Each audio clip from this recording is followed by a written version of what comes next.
गुरु भक्ति योग।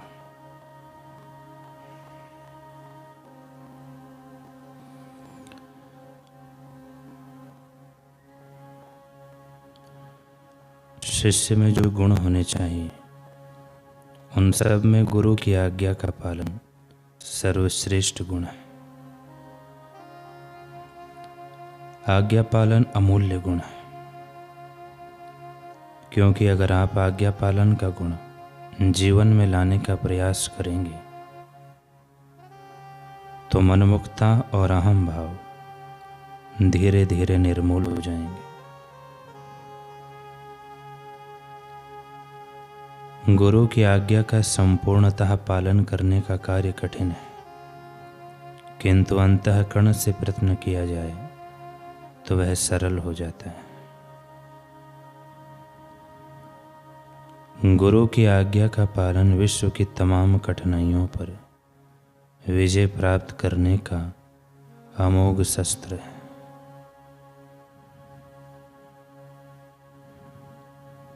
हर एक सामान्य कार्य में बहुत ही परिश्रम की आवश्यकता होती है।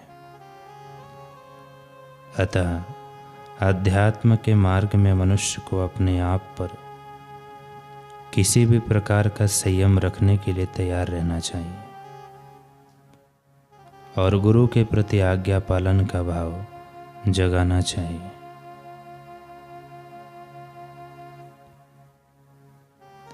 आंतरिक भाव की अभिव्यक्ति के रूप में पूजा, पुष्पोहार और भक्ति एवं पूजा के बाह्य उपचार की अपेक्षा गुरु की आज्ञा का पालन का भाव अधिक महत्वपूर्ण है। समझो किसी को ऐसा लगे कि अमुक प्रकार से आचरण करने से गुरु को अच्छा नहीं लगेगा, तो उसे वह आचरण नहीं करना चाहिए। यह भी एक आज्ञा पालन ही है।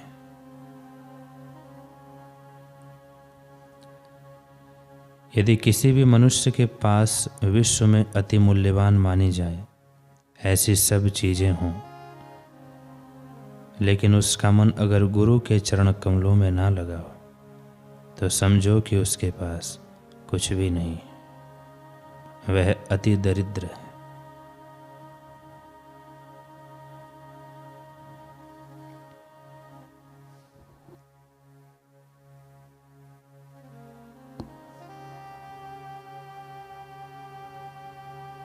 कल हमने सुना महात्मा बुद्ध के प्रसंग में कि श्रावस्ती नगरी में अकाल पड़ा है और महात्मा बुद्ध अपने समक्ष बैठे संगत को समझा रहे हैं।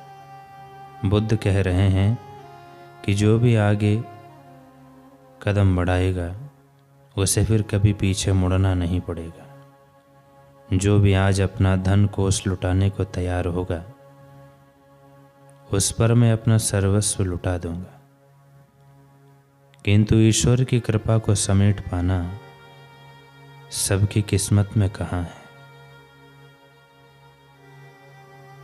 आज ये सभी सामने बैठे हुए श्रीमंत बुद्ध की कृपा को नज़रअंदाज कर बगुले की भांति अपनी गर्दन सिकोड़ते दिखे। हर कोई एक दूसरे के पीछे छिपने की कोशिश कर रहा था कि कहीं बुद्ध की दृष्टि हम पर ना पड़ जाए, कहीं वे हमें ही कुछ ना कह बैठे। उनमें से तो कुछ ऐसे भी थे कि जो बुद्ध के आगे ही बहाने बना बैठे। एक सेठ ने कहा, प्रभु हमारे खलियान तो खुद ही अन्न से खाली है। दूसरे भी झट से बोल पड़ा कि प्रभु श्रावस्ती जैसे विशाल नगरी में इतने अधिक वासियों तक अन्न जल पहुंचाना एक मनुष्य के बूते के बाहर की बात है। सभी अपना अपना विलाप करने लगे, परंतु महात्मा बुद्ध तो कुछ और ही सुनना चाहते थे। उन्होंने फिर उपस्थित मंडली की ओर अपनी नजरें दौड़ाई और कहा, क्या इस सभा में ऐसा कोई नहीं है जो इस भयंकर दुर्भिक्ष से अपने बंधुओं की रक्षा कर सके, नगरवासियों की सेवा कर सके? बुद्ध के शब्दों में ऐसी गुरुता थी कि हर ओर स्तब्धता छा गई। सन्नाटे ने विहार को चारों ओर से घेर लिया था। तभी एक छोटी सी बालिका अपने स्थान से उठी और दृढ़ता से बोली कि भगवान, आपकी यह सेविका आपकी आज्ञा का पालन करने के लिए प्रस्तुत है। जन सेवा में यदि प्राण भी न्यौछावर करने पड़े तो आपकी कृपा से मैं पीछे नहीं हटूंगी। यह तो मेरे लिए परम सौभाग्य की बात होगी जो मुझे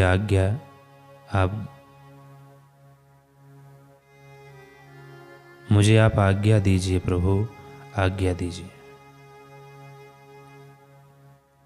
वह नन्ही सी बालिका थी सुप्रिया। सुप्रिया अनाथ पिंडक नामक एक प्रसिद्ध धन कुबेर की कन्या थी, जिसका पालन बड़े ही लाड़ प्यार से हुआ था। उसमें अपूर्व प्रतिभा थी।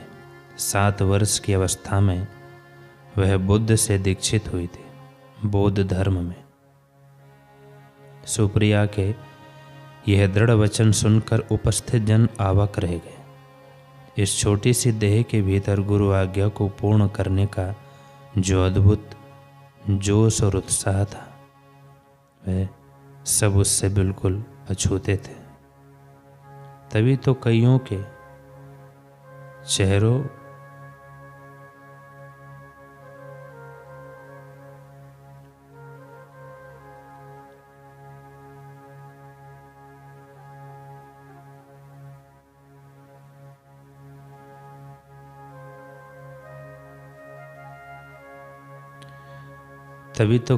के चेहरों पर कटाक्षपूर्ण मुस्कान छा गई।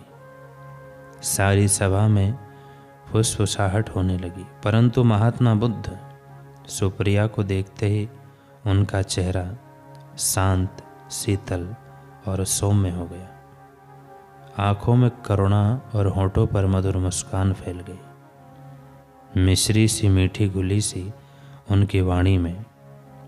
जब उन्होंने कहा कि बेटी, तुम इतने जन समूह की क्षुधा अग्नि को कैसे शांत करोगी?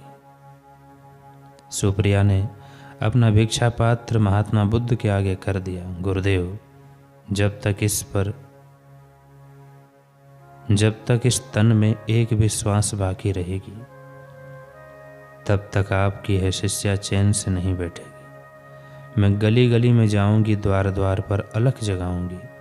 मुझे पूरा विश्वास है कि आपकी कृपा से मेरा यह भिक्षा पात्र सदैव भरा रहेगा और इसी के द्वारा मैं भूख से तड़पते लोगों के जीवन की रक्षा कर पाऊंगी। गुरुदेव, श्रावस्ती जल्दी ही अपनी पूर्व आभा को प्राप्त कर लेगी, मुझे पूर्ण विश्वास है।